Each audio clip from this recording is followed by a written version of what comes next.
Hey friends, I'm Henry with BrainStormAcres. Today I'm going to talk about trade-offs and decisions when it comes to infrastructure.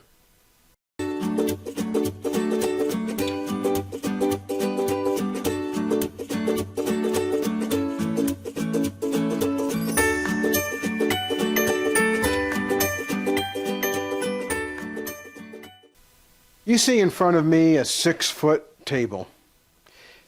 It's full of stuff. This is all something that I'm in the process of putting together for Irene's business.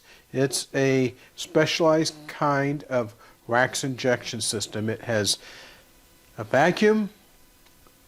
It injects wax into a mold. There's timers and all kinds of fancy stuff.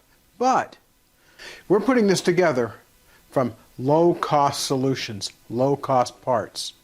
Well, this stuff could have been bought all assembled from a nationally known jewelry supply company.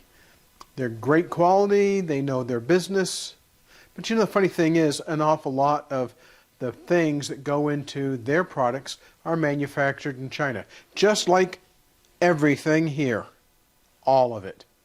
Today I'm going to go through the process of checking to see if these bits and pieces will fit together.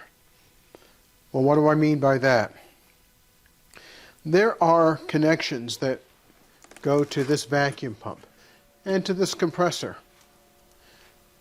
The machine requires a vacuum to suck air out of the molds and air pressure to pressurize the wax pot. That's this part inside here to inject the wax into the mold. Now, I learned the hard way with a couple of pieces of equipment that not all the fittings are going to always fit together. So what I'm going to do before I ever start trying to put this together for real is check the fittings to see if I need to go buy some new fittings.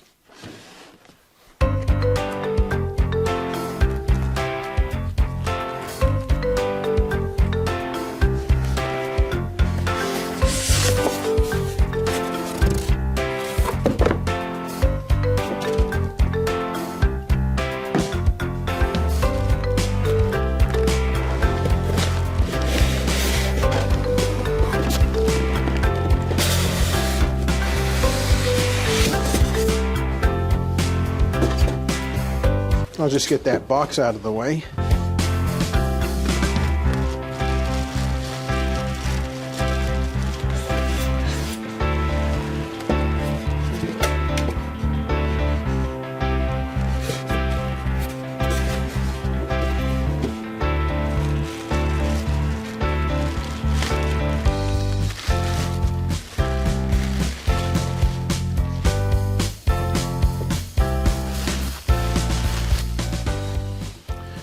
We bought a separate vacuum pump to be part of this system because I want to go ahead and set this up just as if it were that full $12,000 to $14,000 system from the jewelry supply company. But because I have experience with things from China, I know that sometimes they don't use fittings that are generally available. It's not always, it just happens sometimes.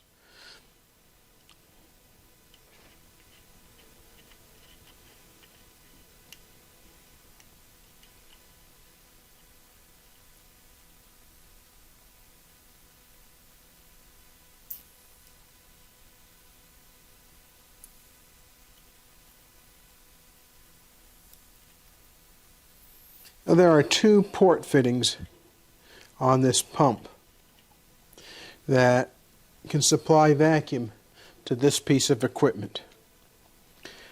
They both have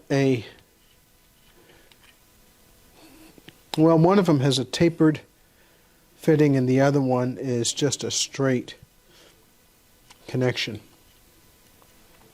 But this equipment from China expects a push-on connection. This is the foot pedal to control the wax injection. I'll put that over here.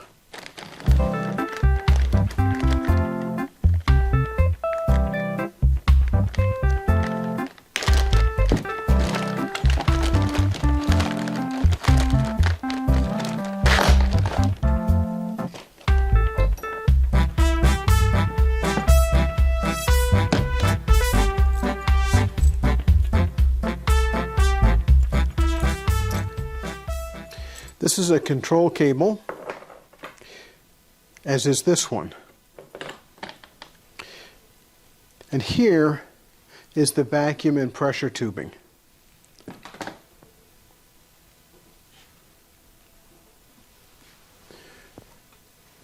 This tubing fits into these press connections here.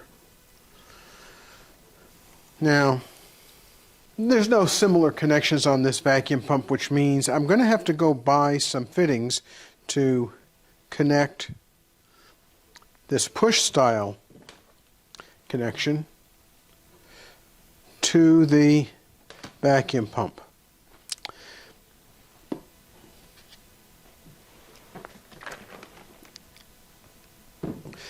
I'm going to look online to see if I can find something like that. It'd be faster, easier if I could do that, because it's a long drive to any of the stores near me, kind of near me at least, to buy those parts. I'm going to go ahead and check the compressor and see what we have for fittings on the compressor.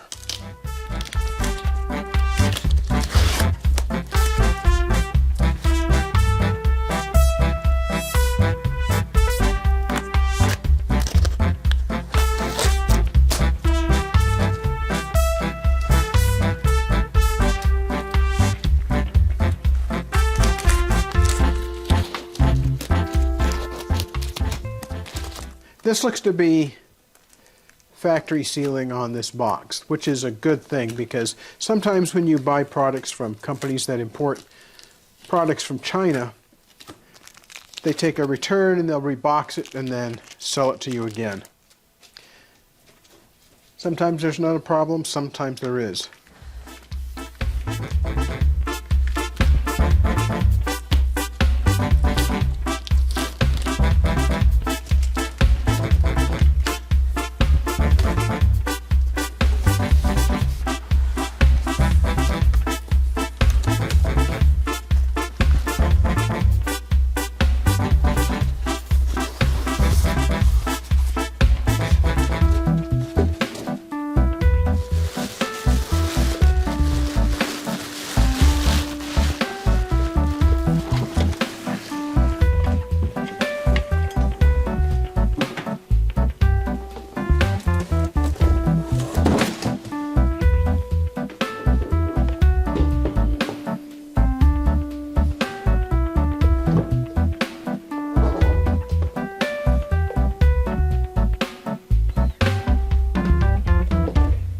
This compressor has a typical air connection like many other compressors that you could buy.